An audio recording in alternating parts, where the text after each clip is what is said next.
Okay, good. I mean, this is a slightly strange room. It looks like a light storm was hitting me in some weird way. I don't know. I don't know how to name. I'm at the Artmore Hotel in Atlanta, Georgia, which is just a lovely old-fashioned hotel. That's actually sort of it is an old hotel, but it's been patched up and fixed up. Anyway, I'm excited tonight to introduce to you a book by Clarence Darrow called "Resist Not Evil," which was written in about 19. I think. Let me just look here. I think it's 19. Just look. I think it's 1902, which is an unbelievable point that is written in 1902. Because what you have here, and here's why I think this book is important. I mean, there are many varieties of anti-statist, libertarian thought that are not crazy, that are really compelling, really practical, consequentialist and rights-based libertarianism that have somehow dropped out of history. And one of them is the Tolstoy anarchist school, Christian anarchism. Sometimes, and I understand why people are slightly reluctant to read this literature, sometimes when people tell me about, oh, there's a great lost anarchist, so-and-so, you should read him.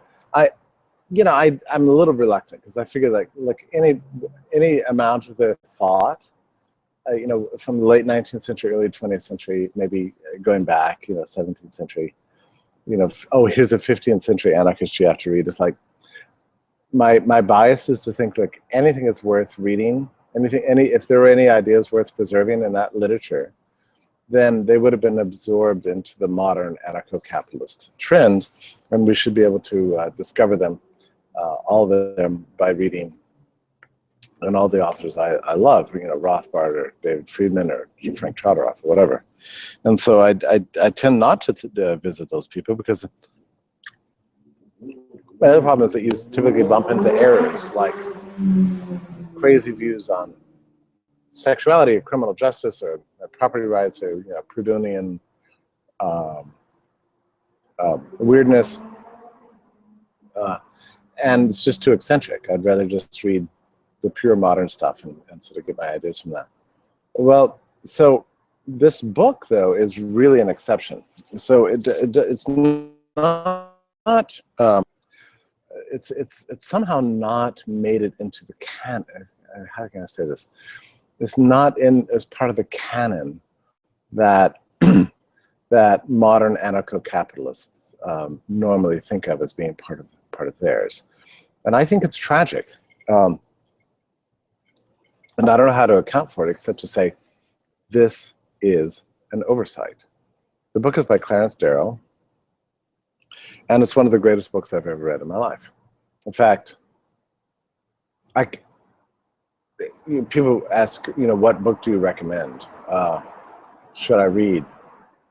On liberty-minded political economic thinking,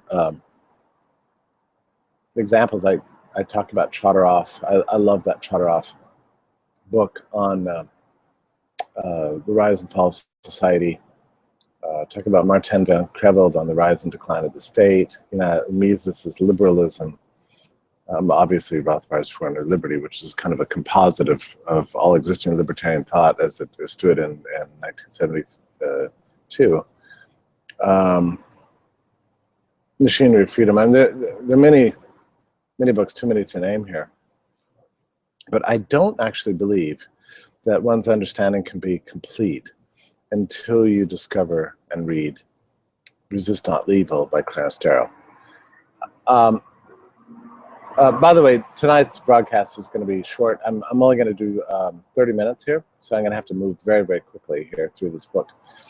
I'm doing this because we've got an editorial meeting at the Foundation for Economic Education in town, and we're all doing all sorts of things that are exciting and revolutionary for the future. So, but I could talk about this book for hours. Clarence Darrow was, of course, the defense attorney in the Scopes monkey trials. He defended a teacher of evolution against a criminal prosecution People forget about that case, that it was actually a criminal prosecution. It was illegal to teach the theory of evolution, and the guy was the teacher was being and Scope's monkey trial was being held for violating a law on a criminal basis and faced jail time. And Clarence Darrow was the defense attorney in the case. Very famous guy. He was a defense attorney all of his life, and I'd never really understood that he had a bigger theory of the world until I read this book, Resist Not Evil. I'd never heard of the book until Douglas French, great thinker, former president of the Mises Institute, a great man, a serious intellectual force in the world today, drew it to my attention. And it was one of those books where I started reading it, and nothing else mattered, at that point. I don't know if you've ever encountered a book like that where you just can't stop, so lunch didn't matter, emails didn't matter, nothing mattered. I just had to read this book, and it was mind-blowing. I left that experience having read it, start probably hours, with my mind fundamentally changed on very important topics. And the topic is this: should the state have a monopoly on criminal justice? Does it even provide justice? Is that a job of the state? Is that something the state can do uniquely that the rest of society cannot do? Now, he doesn't make an argument for, it's not some wonky text about how, oh, if we left it to the free market, here's how courts and prisons would work. That's not his point. The point is to draw attention to the reality of criminal justice as it is known. Now, we're talking about 1902, right? You'd think that, oh, well, surely that system's not so as bad as our prison state today, where we have the largest prison in the United States, the largest prison population in the world, where anybody who's ever entered into it, discovers the truth of the matter. And if you have not entered into it, I've seen it firsthand now. Twice, actually. I've been arrested now twice, and been to jail now twice. So, it's disgusting that I would ever compare my experience with the many, many millions of people who are now suffering so much at the under the boot of the system, of this grinding, ghastly bureaucracy. So I'm not going to even go there, but I've seen a little bit of it, enough to know that it's shockingly corrupt. There's, last time I went to jail, and this is, I keep going to jail on these flukes, right? I mean, so the most recent time was that I paid a ticket a day late, and I got a sheet where they automatically suspend your license if you pay late. And so it was 24 hours late, and so the municipal court where I paid my ticket reinstated my license, but the reinstatement didn't apply to the place that actually issued my license, which was out of state. And since they usually batch up the information about who's paid what when in sort of clumps, maybe every 30 or 60 days, the state that issued my license did not get a notification of this, so listed me officially as suspended, even though I had a form with me saying that my suspension had been withdrawn. In any case, suddenly out of nowhere, the handcuffs were on me. I'm dragged off to jail, and I got to experience this, again, and it was no different from what it was the first time. And the things you notice about jail is that, well, most of the people there shouldn't be there. I don't know how else to put it. They should be out, should be free, should be just doing their thing. It's just ridiculous. I mean, my cellmate in this case was a similar case of a failure to, I wasn't a failure to appear, but he got arrested on a failure to appear. When they searched him, they found some pot flakes in his pocket, gave him a felony charge. He faces probably 10 years for possession of marijuana, bringing marijuana into a correctional facility. This is the nature of the system. The last time I was in jail, I was in a bigger city, and I got exposure to a greater number of inmates. I mean, there were people there for failure to pay child support because, they had some sense, they were running out of money. They had their own needs to provide for. The person they were supposed to be paying this money to was richer than they were, and they weren't using the money anyway. I mean, there's a marital dispute, and basically one party ends up in jail. Others are just petty crimes. I mean, mostly people are jailed for failing to comply with the system, and the system is fundamentally corrupt. Basically, that's why people go to jail. It's not like the fantasy everybody believes, like, oh, here's a bad guy comes in, steals my silverware, the cops catch up with him. Now he's going to be punished. And so justice is going to be realized. I mean, the number of cases in our criminal justice system for which that's true are virtually nil. But nonetheless, people continue to believe this is true. Darrow takes on a more fundamental topic. He's asking the question, why does this system exist in the first place? And he makes a number of extraordinary considered before, namely that jails and criminal justice, as we currently experience it, have nothing to do with justice. What justice is realized. Let's just say something horrible happens to you. A crazy man, shoots your daughter on the streets. Okay, catch up with him. He goes to jail. He's in life in prison. In what sense does that bring your daughter back? It doesn't. There is no justice. There can be no justice. There is no justice in the world. I'm sorry. It's just a terrible reality, but it's just true. There's no justice. The only thing that approximates justice is to provide for compensatory damages. So somebody steals your silverware, caught, they compensate you with enough money they give you back your silverware and compensate you for the loss of time. Now that happens in tort trials all the time. With non-criminal court, damages are just part of what happens. But in criminal courts, the damages are never pertain. I mean, people who experience vast loss of life and property through actual real property crimes never are compensated. So there's no justice. There's certainly no justice on somebody who did something bad is caught languishing in jail forever. And also jails teach criminality. Your whole society becomes criminality. The idea that anybody's going to get out of jail and suddenly a better person than when they entered into it is pretty much preposterous. But we adhere to the system. And why? Because we believe that that's what the state can do well. So Darrow's asking the question, what is a state, and why do we think it connect criminal justice? And what are the actual consequences of this? What are the incentives this kind of system sets up? First of all, he has the best understanding of the state that I think I've read. And I'm something of an explorer and an accumulator of theories of the state, because one of the things that's really, really frustrated me about the libertarian tradition in general is that we don't take the state seriously. I know that sounds like a paradox, but it's true. We talk about state, oh, it's bad, it's evil, it does wreckage, or whatever. But do we understand actually how it functions? What are the gears how do the gears work? It's like if we were against cars and we never took a second to even understand how a car works. Libertarians are this way towards the state. We are against the state, but we never take even just a few minutes to even sit down and ask the question, how it works? How does it sort out its priorities? Why does it get up in the morning? Who is it serving and why? It has to have some rationale beyond just pure intellectual error. I mean, you may have an intellectual error that creates a state. That doesn't cause the state to operate on an ongoing basis. I mean, what makes it work on Monday morning? What does it decide to do on Tuesday? How come one thing happens instead of another thing on Wednesday? Who's actually pulling the levers and why? And what are they serving? What causes they do things for no reason? The state is nothing but an accumulation of people. Why are they doing what they do? Libertarians just don't think about the subject. Well,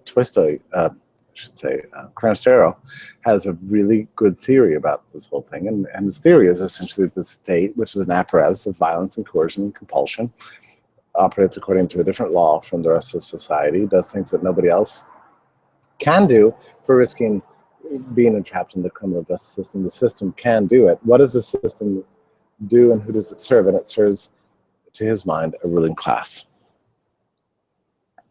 And he opens the book talking about the nature of the state, and it's a beautiful section. Even if you didn't get into criminal justice, this would be beautiful in itself.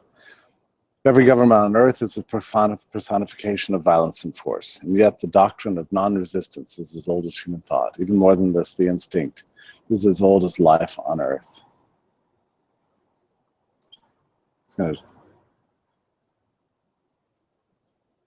beginnings of the state can be traced back to the early history of the human race, when the strongest savage seized the largest club and with his weapon enforced his rule upon other members of the tribe. Beautiful, beautiful description of the origin of this state. The history of the past and present alike proves that beyond a doubt that if there is or ever was any large class from whom society needed to be saved, it is those same rulers who have been placed in absolute charge of the lives and destinies of their fellow men. From the early kings, who with their blood-red hands forbade their subjects to kill their fellow men, to the modern legislator, who, with the bribe money in his pocket, still makes bribery a crime. These rulers have ever made laws, not to govern themselves, but to enforce obedience on their serfs. That's beautiful writing, right? This should be a quotable Darrow.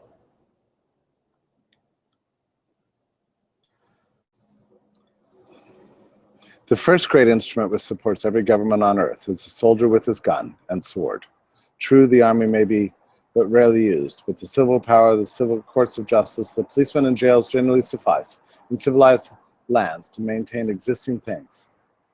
But back of these, to enforce each decree, is the power of armed men with all modern implements of death. I'm just sampling a few things from this. Every people in the world is taught that their country and their government is the best on earth, and that they should ever be ready to desert their homes, abandon their hopes and aspirations and ambitions when their ruler calls, and this regardless of the right or wrong for which they fight. The teaching of patriotism and war permeates all of society and reaches the youngest child, and even shapes the character of the unborn babe.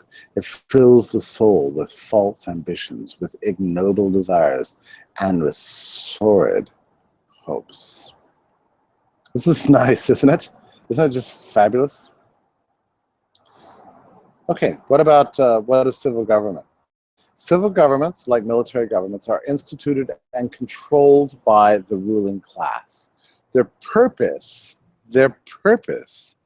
is to keep the earth and its resources in the hands of those who directly and indirectly have taken it for themselves, to retain rule, to retain control for the elites, is the purpose of the state. If you understand that, you understand everything there is to know.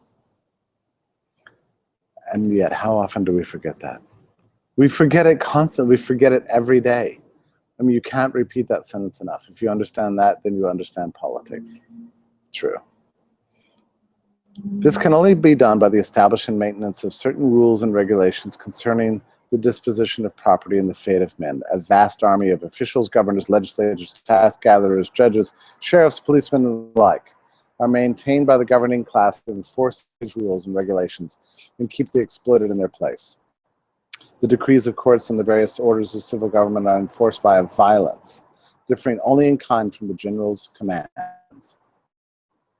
The decree of courts, whether rightful or wrongful, must be obeyed, and the penalty of disobedience is the forcible taking of property, the kidnapping and imprisoning of men, and, if need be, the taking of life. If it should ever occur that the civil authorities have not sufficient force to compel obedience, the whole power of the army and navy may at once be made subservient to the civil power. So I'm just going to close that for a second to make a really important point here. And I hope you understand what I'm about to say. Liberalism has traditionally said that justice and criminal courts and the enforcement of property rights and the making of rules for the social order must be monopolized by the state, and yet everything else must be free. Everything else must be free.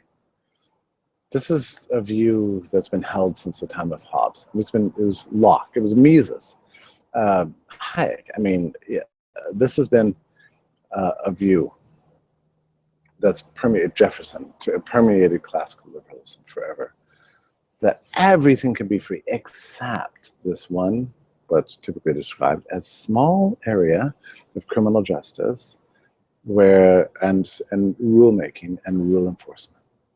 It makes sense, right? But you know what? That's a complete abstraction. Such a thing has never existed. What Darrow is pointing out is that this power to make laws, enforce laws, decide who is and is not a criminal, and to enact punishments based on them, is not just a narrow slice of state power. It's not just one little concession. It is the whole thing, without which the rest of the state could not work at all. If you're a thug who wants to rule others and take away their freedom, you don't need a social security system or even a Federal Reserve or minimum wages or the power to enact safety regulations or environmental concerns or bring about war or anything else. You only need, in the end, one power. And that power is to decide what is the law and what happens to you if you break it, and the power to bring about that result for non-compliance. You see what I mean? In other words, Darrow is taking on the night watchman himself. And saying this is the essence of the state. There is no other part of the state that really matters. Everything is an elaboration on that core thing, which is the night watchman. The night watchman sits in the tower, and he alone decides whether you're a prisoner or not, and what happens to you when you try to escape.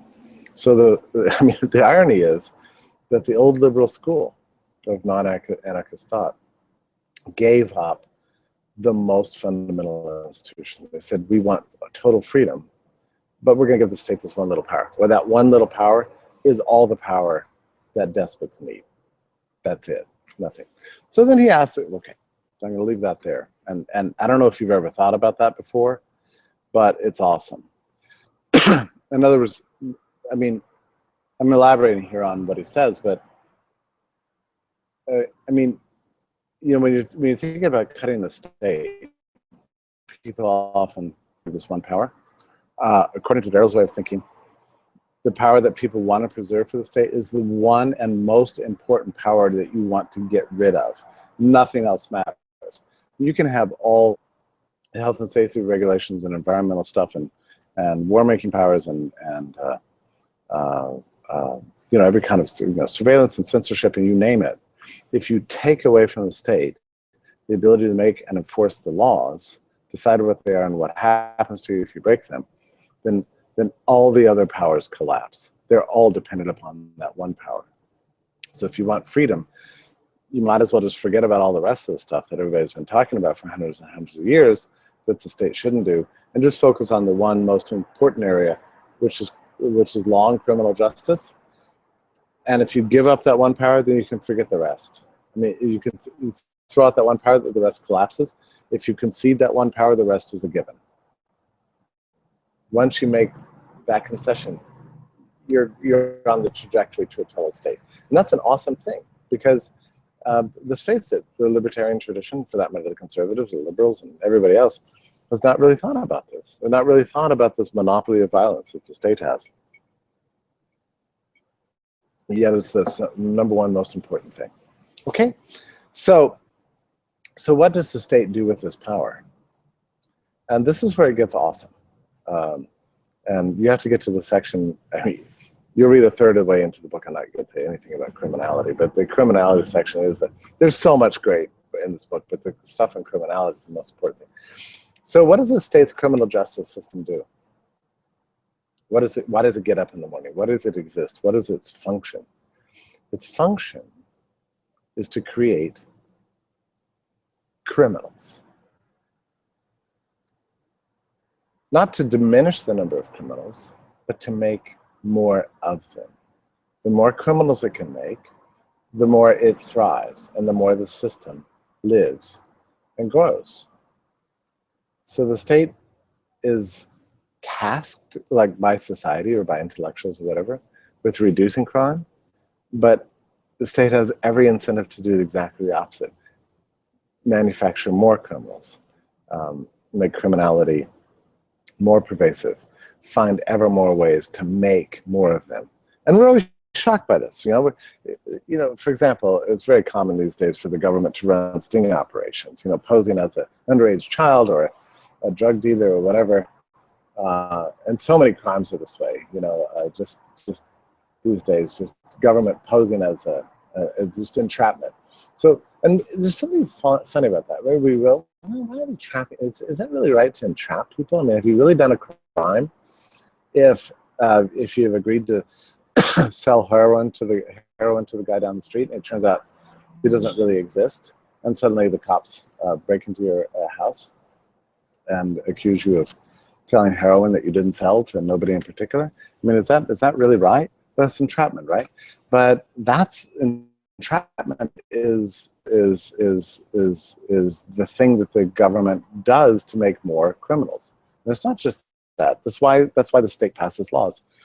That's why there's drug laws. That's why there's immigration laws, by the way. We can talk about that some other time. That's why all laws exist, solely to create more criminals. The more criminals it creates, the more successful it is. But that's exactly the opposite of what we think the system is supposed to do.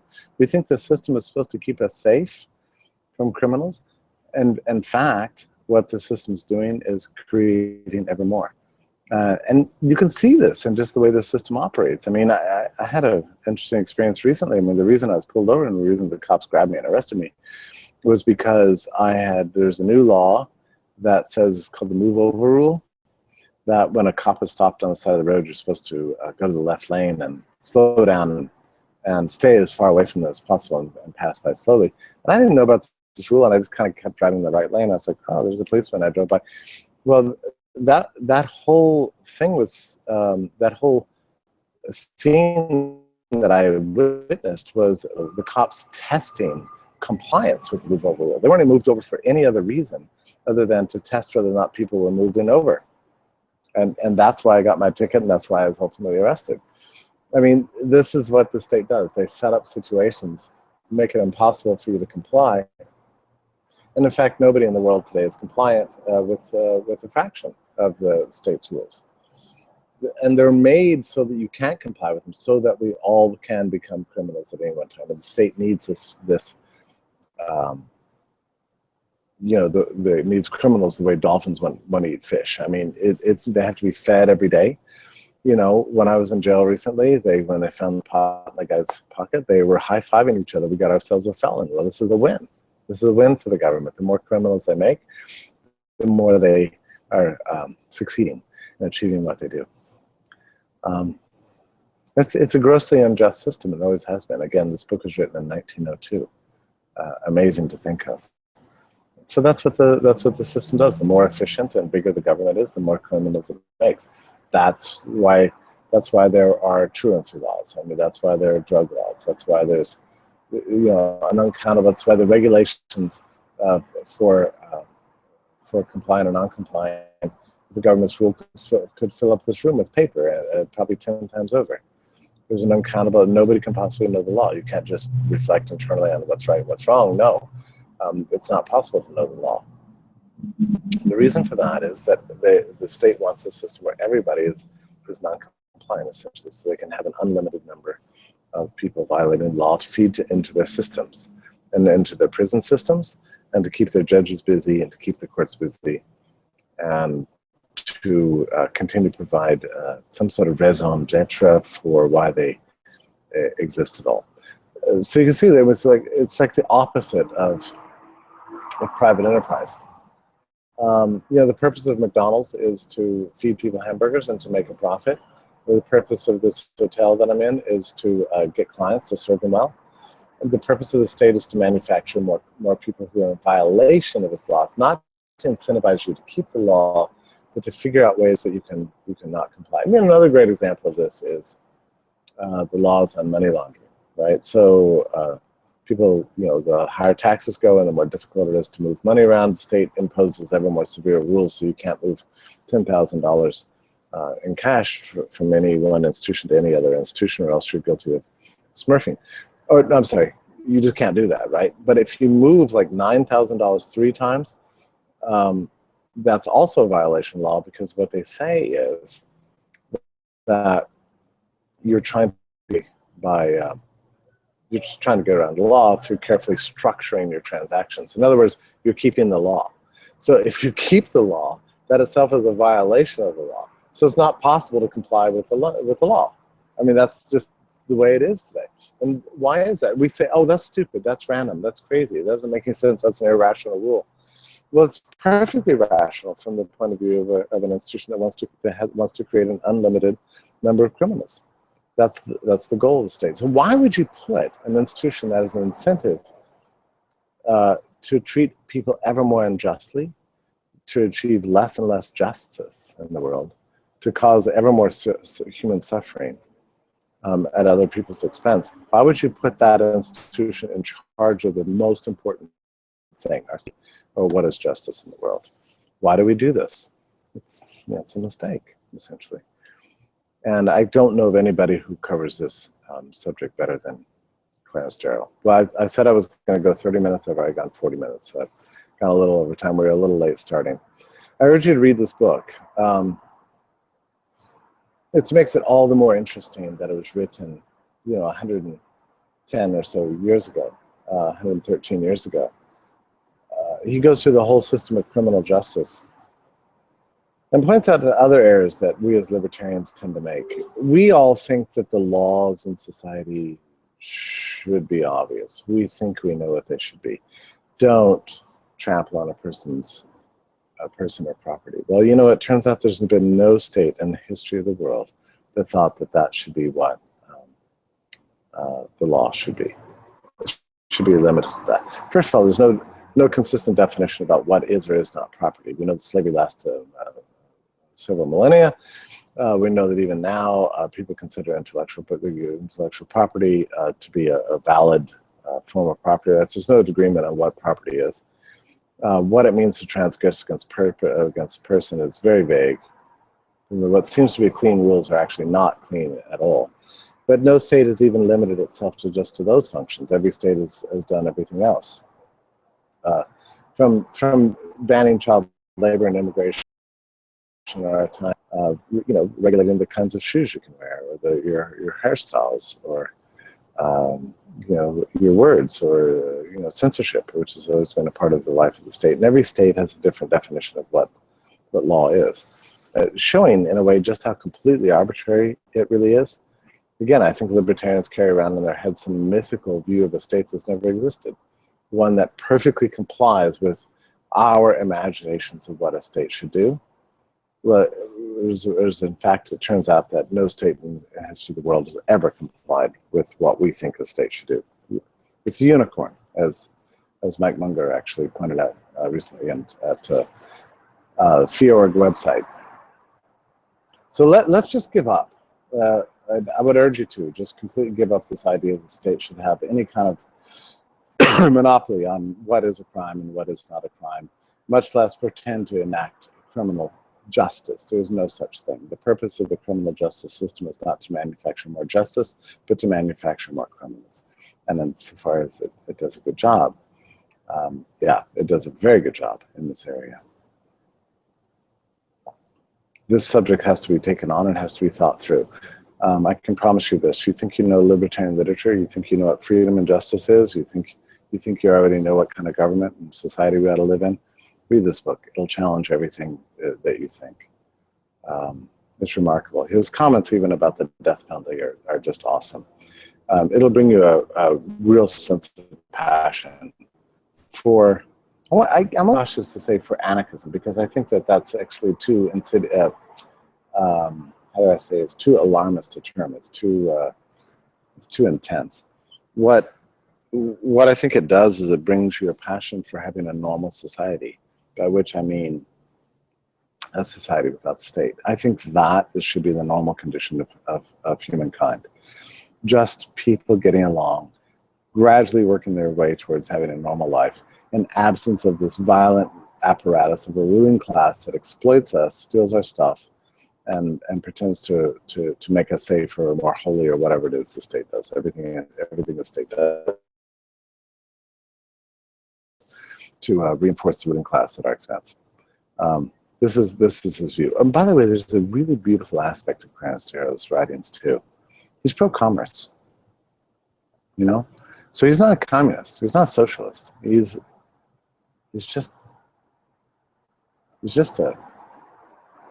a revolutionary only in the sense that he wants normal life to be normal. It shouldn't be systematically unjust. It shouldn't be systematically horrible for people. And the only way we can guarantee such a result is to not have a state at all.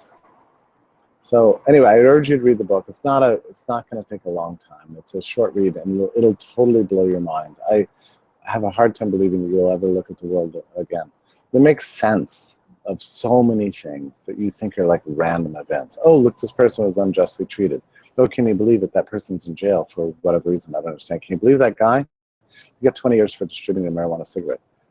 Suddenly, when you read Cranesterio, you understand that this is all part of a systematic, institutional, totally expected failure of any society with the state. Yeah, let me just close by saying a couple of things. My friends, first of all, thank you for belonging to Liberty.me. I think it's a beautiful community. I learn so much every day from the writings that they're pouring out. Whether I agree with them or disagree with them, I just love the gatekeeperless publication system we have, and the forums and just everything going on. I just love to see people just at long last being free, you know, and that's what Liberty.me enables. It thrills me. And people usually describe me as an optimist. I am an optimist about human nature, about human society and everything else.